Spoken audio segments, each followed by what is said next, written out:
ዛሬ የምንነጋገረው በህይወታችን ውስጥ ከምናደርጋቸው ትልልቅ ውሳኔዎች አንዱ ስለሆነው የቤት ግዢ ላይ ነው። በተለይ የሪል ስቴት ቤት ግዢ ላይ በተለይ አሁን ላይ በ2018 ዓመተ ምህረት በአዲስ አበባ ከተማ የቤት ገበያው እጅግ እየናረ እንዲሁም ዋጋው በተለያየ ጊዜ እየተቀያየረ ባለበትና ህጎችም በተለያዩ ጊዜያት እየወጡ ባሉበት በዚህ ወቅት በከፍተኛ ጥረት ያጠራቀማችሁትን ገንዘብ መድረሻውን እንዳያጣ ምን አይነት ጥንቃቄ ማድረግ አለባችሁ የሚለውን እነግራችኋለሁ። ብዙዎች ሪል ስቴት ቤት ገዝተው አልቅሰዋል። ብዙዎች ሪል ስቴት ቤት ገዝተው ተደስተዋል። ባለቀሱ ሰዎችና በተደሰቱ ሰዎች መካከል ምን አይነት መረዳት ኖሯቸው ነው ልዩነት የተፈጠረው? የሚያስለቅሱ ሪል ስቴቶች ምን አይነት ናቸው? የሚያስደስቱ ሪል ስቴቶች ድርጅቶችስ ምን አይነት ናቸው? በተለይ በቤት አልሚዎች የሚገነቡ ቤቶችን ስትገዙ አስቀድማችሁ መጠንቀቅ የሚገባችሁን መሰረታዊ ነጥቦችን ዛሬ እነግራችኋለሁ። ቀዳሚ ማድረግላችሁ የኩባንያውን ወይም ደግሞ የካምፓኒውን ማንነትን ማጥናት ላይ ብዙ ጊዜ ብናተኩር በጣም የተሻለ ነው። የመጀመሪያው ጥያቄያችን ድርጅቱ ማን ነው የሚለውን ነገር በደንብ ማየት ያስፈልጋል። ብዙ አዳዲስ ሪል ስቴት ኩባንያዎች በየቀኑ አዲስ አበባ ውስጥ ይበቅላሉ። ይህን ታውቃላችሁ አይደለ? ስማቸውን አይታችሁም ሰምታችሁም የማታውቁ ድርጅቶች ይመጣሉ። እነዚህ ድርጅቶች ሲመጡ ልክ ገበያው የሰጣቸውን እድሎች ተጠቅመው ምርቶቻቸውን ለመሸጥ ነው። ለማን? ለእናንተ። እናንተ ደግሞ ለአመታት የደከማችሁበትን ጥሪታችሁን ከመስጠታችሁ በፊት ታዲያ እነዚህን ድርጅቶች መፈተሽ አለባችሁ። ታዲያ ስትፈትሹ ምንድነው የምትፈትሹት? እነሱን ልንገራችሁ። የመጀመሪያው ከዚህ በፊት ያስረከቧቸው ፕሮጀክቶች አሉ ወይ የሚል ነው። ይሄ ቀላል ጥያቄ ሊመስል ይችላል። መልሱ ግን በጣም ከባድ ነው። አንደኛ ያላስረከባቸውን ቤቶች አስረከብኩ ሊል አይችልም። ካለም በወንጀል ስለሚያስጠይቀው በፍጹም አይልም። ነገር ግን አስረክቦ ከሆነ ደግሞ ያስረከባቸውን ቤቶች ማንነት የት እንዳሉ ዝርዝር መረጃ ይሰጣቸዋል። ስለዚህ የአንድ ኩባንያ በዘርፉ ላይ ልምድ አለው የለውም የሚለውን ነገር ለመለየት የመጀመሪያው ማጣራት የሚገባችሁ ነገር ድርጅቱ ልምድ አለው ወይ፣ ከዚህ በፊት ቤት አስረክቦ ያውቃል ወይ የሚለውን መፈተሽ ነው። ይህንን ስትጠይቁ የድርጅቱ የሽያጭ ባለሙያዎች ሁለት አይነት መልስ ሊመልሱላችሁ ይችላሉ። አንደኛው ከዚህ በፊት የገነባቸውን የግንባታ ታሪኮቹን ሊነግራችሁ ይችላሉ። የግንባታ ታሪክ ማለት ግን ከዚህ በፊት ቤት ገንብቶ አስረክቧል የሚለውን ታሪክ ሙሉ በሙሉ ይገልጻል ማለት ግን አይደለም። ለምሳሌ አንድ ድርጅት ከዚህ በፊት ሲገነባቸው የነበሩ የግንባታ ታሪኮቹ በማህበር ቤቶች ላይ የገነባቸው ቤቶች ሊሆኑ ይችላሉ። እንደምታውቁት የማህበር ቤቶች ፋይናንስ ምንጮቹ ራሱ ማህበርተኞቹ ስለሆኑ ድርጅቱ እንደ ተቋራጭ ሆኖ ነው የሚያገለግለው። ተቋራጭ ደግሞ ገንዘብ ሲቀርብለት ይሰራል፣ ገንዘብ ካልቀረበለት ደግሞ እስኪቀርብለት ይጠብቃል። ስለዚህ የግንባታ ጥራቱንና የግንባታ ሂደቱን ነገር የማየት እድል ይሰጣችሁ ካልሆነ በስተቀር ቤቶቹን በራሱ አቅም ገንብቶ አስተላለፈ የሚለውን የድርጅቱን የፋይናንስ አቅሙን ግን ያሳያል ማለት አይደለም። ስለዚህ በማህበር ቤት የገነባ ወይም የተለያዩ ሳይቶችን ከመንግስትም ይሁን ከግል ድርጅቶችም ይሁን ከተለያዩ ተቋማትም ይሁን በተቋራጭነት ቦታውን ይዞ ግንባታ አከናውኖ ረጅም ዓመት የቆየ ሊሆን ይችላል። ይሄ ግን የፋይናንስ አቅሙን ያሳያል ማለት አይደለም። የግንባታና የጥራት ደረጃውን ያሳይ ካልሆነ በስተቀር አቅሙን ቤት በራሱ ፋይናንስ አድርጎ ገዝቶ ለሌሎቹ የመሸጥ አቅሙን ያሳያል ማለት አይደለም። ስለዚህ አንደኛው ሊነግሯቸው የሚችለው ይሄ ነው። ወይ የማህበር ቤቶች ከዚህ በፊት ገንብቷል ምናምን ብዙ ቤቶችን አስረክቧል በዚህ መንገድ ሊሏችሁ ይችላሉ። ወይ ደግሞ የገሌ ድርጅትን ህንፃ የገነባው ይሄ ድርጅት ነው ብሎ ሊነግሯችሁ ይችላሉ። እንደዚህ ከሆነ የድርጅቱ ሙሉ ቁመና ስለማያሳይ በደንብ ሌላ ተጨማሪ መረጃ ማየት ይጠበቅባችኋል። ሁለተኛው ደግሞ ማጣራት ያለባችሁ ነገር ምንድነው? እነዚሁ የሽያጭ ባለሙያዎች አዎ ገንብቶ ያውቃል፣ ከዚህ በፊት ራሱ ገንብቶ ራሱ ያስተላለፋቸው ቤቶች አሉ ካሏችሁ እነዛን ቤቶች በአካል ሂዳችሁ ማየት ይኖርባችኋል። እውነት የሚሏችሁ ነገር መሬት ላይ አለ ወይ?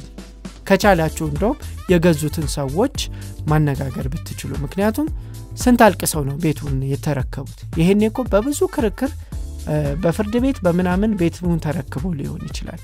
እንዲሁ አስረከብኩኝ በሚል እናንተን ሊያሳያችሁ ይችላል እንጂ ያስረከበበት መንገድ በጣም አድካሚ ሊሆን ይችላል። ስለዚህ ስላለ ብቻ ሳይሆን እዛ ያለው መሬት ላይ ያለው ነገር ቼክ ማድረግ ይጠበቅባቸዋል።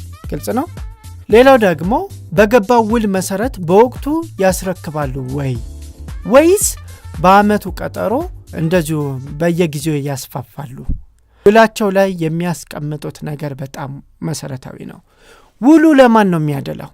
ለገዢው ነው ወይስ ለሻጩ ካምፓኒ? ለምሳሌ በ2 ዓመት ተኩል ወይም በ3 ዓመት ተኩል ቤቱን አስረክባለሁ አለ። እሺ መልካም። ባለው ጊዜ የማያስረክብ ከሆነ ለቤት ገዢው ምን አይነት አድቫንቴጅ ይሰጣል? ይህንን ታያላችሁ ወይም ባንቀጹ ላይ በትክክል መስፈሩን መረዳት ይኖርባቸዋል። ለገዢዎቹ ምን አይነት አድቫንቴጅ ይሰጣሉ ወይስ የራሳቸውን አድቫንቴጅ ብቻ ነው የሚጠብቁት የሚለውን በደንብ ማየት አለባችሁ። ሌላው ደግሞ ወረቀት ላይ ካለ ወይም ደግሞ ቆንጆ ምስል፣ ይሄ በተለይ የኢንቴሪየር ዲዛይኖቹ 3D ዲዛይን ከሱ በላይ መሬት ላይ ምን ያህል ነገር ሂዷል የሚለውን ነገር ተጨባጭ የሆነ ነገር እንቅስቃሴ መኖሩንም ማጣራት ይኖርባቸዋል። ያ ካልሆነ ግን ነገሩ አስቸጋሪ ሊሆንባቸው ይችላል። ግልጽ ነው። በሁለተኛ ደረጃ የምንመለከተው ደግሞ የዋጋ ግሽበትና ክፍያን በተመለከተ ነው። በ2018 ዓ.ም ትልቁ ፈተና የዶላር ምንዛሬ ለውጥ መደረጉ እንደሆነ ታውቃላችሁ። በእርግጥ የዚህ ዓመት ብቻ ሳይሆን ያለፈው ዓመትም ጭምር ነው። የዶላር ምንዛሬ በገበያ እንዲወሰን ከተደረገ በኋላ የአገራችን ገበያ ምስቅልቅሎ ወጥቷል። ማለት የምትተነብዩት ነገር አይደለም። በቃ ይቀንሳል ስትሉ ጨምሮ ታገኙታላችሁ። አይ በቃ ይጨምራል ስትሉ ደግሞ በማግስቱ ቀንሶ ታገኙታላችሁ። ግራ የገባው ነው። ይህ ደግሞ ለቤት ግንባታ ላይ በተለይ የግንባታ ወጪ ላይ በጣም መሰረታዊ ለውጥ ስለሚያመጣ ያ ደግሞ በውላችሁ ላይ በግልጽ ከተሰፈረ እናንተን ተጎጂ ያደርጋል። ለምሳሌ ውል ሲፈርሙ የዋጋ ግሽበት ከመጣ ዋጋ ትጨምራላችሁ፣ ይሄን ያህል % ትጨምራላችሁ፣ ይሄን ያህል % ደግሞ እኛ ከቨር እናደርጋለን ተብሎ የሚቀመጡ ቁጥሮች አሉ ወይስ የብር ዋጋ ሆኖ ተቀምጠው ዋጋ ግሽበት አይመለከታችሁም? ቤቱን በምትረከቡበትም ጊዜም ይሁን ቀሪ ክፍያ በምከፍሉበት ጊዜ የውል ላይ የሰፈረውን ገንዘብ ብቻ ነው የምትከፍሉት የሚለውን በደንብ ከሁለቱ አንጻር ለይታችሁ መረዳት ይኖርባችኋል። በተለይ የእናንተን ጥቅም የሚያስጠብቅ መሆኑን እርግጠኛ መሆን አለባችሁ። ግልጽ ነው አይደለ? ሌላው በሶስተኛ ደረጃ ማነሳላችሁ የቦታ ህጋዊነትና የካርታ ጉዳይ ነው። በጣም በጣም በጣም በጣም አስፈላጊ ጉዳይ። በቅርቡ አንድ ስሙን ማልጠቅስላችሁ ድርጅት ገና በስሙ ቦታ ሳይገዛ ምንም ነገር ሳያደርግ ቤት ሜክሲኮ ላይ በ3 ሚሊዮን ብር ብሎ ቸብችቦ በቢሊዮን የሚቆጠር ገንዘብ ከሰበሰበ በኋላ የድርጅቱ ኃላፊ አገር ጥለው ሂደዋል። ገንዘቡን ደግሞ በዝግ አካውንት በመንግስት ታግዶ ይቀመጣል። እንደዚህ የሆነው አሁን ያለውን እምነግራችሁን አይነት ቅድመ ማጣሪያ ባለመደረጉ ነው። ቤቱ የሚገኝበት ቦታ ወይም ቤቱ ይገነባል የተባለበት ቦታ የሊዝ ስሪት አለ ወይ? ሊዝ ስሪቱስ ምንድን ነው? ለንግድ ነው? ለመኖሪያ ቤት ነው ወይስ ቅይጥ ነው? እነዚህ ነገሮች ማጣራት የቤት ገዢው ጉዳይ ነው። ገባችሁ? እንዲሁ እዚህ አካባቢ ላይ ቤት በረከስ ስለተባለ ብቻ ወይም አካባቢ በጣም የምትወዱት ስለሆነ ብቻ እዛ ቤት መግዛት አለባችሁ ማለት አይደለም። እዛ የሚገነባው ቤት አፓርትመንትም ሱቅም ከሆነ ቅይጥ መሆኑን ይዞታው ማረጋገጫውን ካርታውን አይታችሁ ማየት ይጠበቅባቸዋል። ሁለተኛ መሬቱ ለባንክ ብድር መያዣነት አለመያዙን፣ የግንባታ ፍቃድ እንዳለው ፕላስ ደግሞ ለሪል ስቴት ድርጅቱ ጭምር በሪል ስቴት ወይም በቤት ልማት ዘርፍ ላይ እንዲሰማራ ፍቃድ የተሰጠው ንግድ ፍቃድ የተሰጠውና ፍቃዱን መሰጠት ብቻ አይደለም የወቅቱን እድሳት ያከናወነ መሆኑንም ማረጋገጥ ይኖርባቸዋል። እነዚህን ሳታሟሉ ከገባችሁ ድርጅቱ ማን ይሁን ምን የምታውቁት ነገር የለም። ግልጽ ነው። እዚህ ጋር ደግሞ አንድ ተጨማሪ ነገር ልንገራችሁ። ውል ስትፈራረሙ ውል የሚሰጣችሁ ድርጅት ስሙ በውሉ ላይ በትክክል መገለጽ አለበት።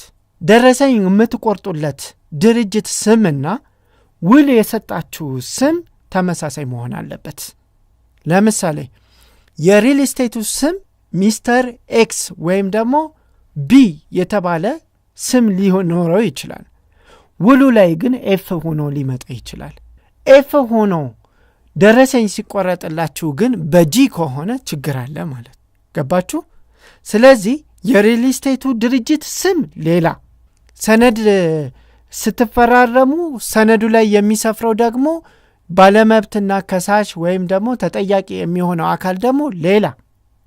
እንደዚሁ ደግሞ ደረሰኝ ሲቆርጡ ደግሞ የደረሰኝ ባለቤቱ ሌላ ከሆነ ችግር አለ። ስለዚህ ቆም ብላችሁ ምክንያቱ ምን እንደሆነ ጠይቁ። በተለይ ሲስተር ካምፓኒዎች ያላቸው ድርጅቶች እንዲህ አይነት ስራዎች ይሰራሉ። ስለዚህ የደረሰኝ አቆራረጡን የውል አገባቡን በማን ስም በየትኛው እንደሆነ በትክክል መናገር ይኖርባቸዋል።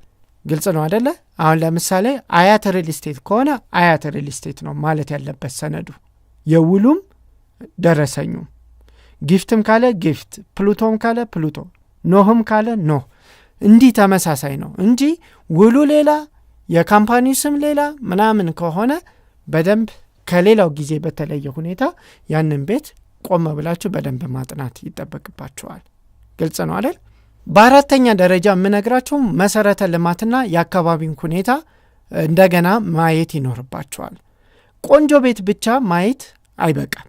በ2018 ዓ.ም በአዲስ አበባ የኮሪደር ልማትና የመንገድ ማስፋፋት ስራዎች በስፋት እየተሰሩ ነው። ስለሆነ አንደኛ መንገድ፣ መብራትና የፍሳሽ ማስወገጃ በአስተማማኝ ሁኔታዎች መኖራቸው። በተለይ መብራት አንዳንድ ሪል ስቴት ድርጅቶች በውላቸው ላይ ጀነሬተር እናረጋለን እንደዚህ እንፈጥራለን ምናምን ይሉና አይደለም ጀነሬተር ሊያስገቡላችሁ ትራንስፎርመር ለማስገባት መከራ የሚያሳዩ ድርጅቶች አሉ። ሌላው ደግሞ የምትገዙት ቤት ያሁን ቤት ነው፣ ለወደፊቱ ደግሞ ቅርስም ነው ሀብትም ነው፣ ቢሸጥ ጥሩ የሚያወጣ ነው። ስለዚህ ነገ ከነገ ወዲያውን ተስፋውንም ጭምር አይታችሁ ብትገዙ የተሻለ ነው። ግልጽ ነው። ስለዚህ የኮሪደር ልማት የማይነካው መሆኑን ቅድም ያልኳችሁ በልማት የማይፈለግ መሆኑን እነዚህ ነገሮች አብራችሁ ከመሰረተ ልማትና ከሌሎች ነገሮች ጋር ቼክ ማድረግ ይኖርባቸዋል። ሌላው የርክክብ ጊዜና የቅጣት ውልን በተመለከተ ግልጽ የሆነ ነገር መመልከት አለባችሁ። ብዙዎች የሚሳሳቱት እዚህ ላይ ነው። ቤቱ በ2 ዓመት ይጠናቀቃል ተብሎ በቃል ቢነገራቸውም ውሉ ላይ ግን ካልሰፈረ ምንም ዋጋ የለውም። ሌላው ደግሞ ቤቱ በወቅቱ ካልተጠናቀቀ ኩባንያው ለእርሶ የሚከፍለው ቅጣት ካለም ቅድም ያልኩት ነገር መካተት አለበት። ምክንያቱም እናንተ በውላችሁ መሰረት ለድርጅቱ ማከፍሉ ከሆነ የሚቀጣችሁ ነገር አለ፣ ገንዘብ ይቀጣችኋል፣ ወይም ደግሞ ከእናንተ ይነጥቃችሁና ለሌላው ይሸጠዋል። ልክ እንደዚህ እሱስ ለእናንተ በወቅቱ ካላስረከበስ ምንድን ነው የሚቀጣው? ይሄም በግልጽ ነገር እዛ ውሉ ላይ መስፈር አለበት።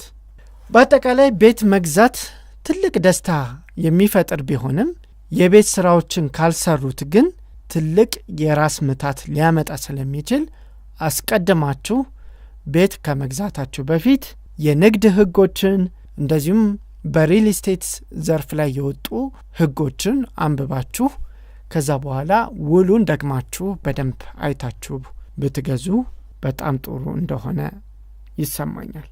ይህ መረጃ ጠቃሚ ሆኖ ካገኛችሁ ሰብስክራይብ በማድረግ ለወዳጆቻችሁ፣ ለዘመዶቻችሁ እንደዚሁም ደግሞ ለሌሎችም ይጠቅማል ብላችሁ ካሰባችሁ ሼር አድርጉት። ኮመንት ላይ እናንተ ምን ተሰማችሁ፣ በዚህ ዙሪያ ላይ የገጠማችሁ ነገር ካለ አስተያየት መስጫ ላይ ጻፉልኝ፣ እንዲሁ እኔም ማቀርብላችሁ ይሆናል። ለዛሬው ግን በዚህ ቆየን። ስለተመለከታችሁን ከልብ አመሰግናለሁ። ቻው።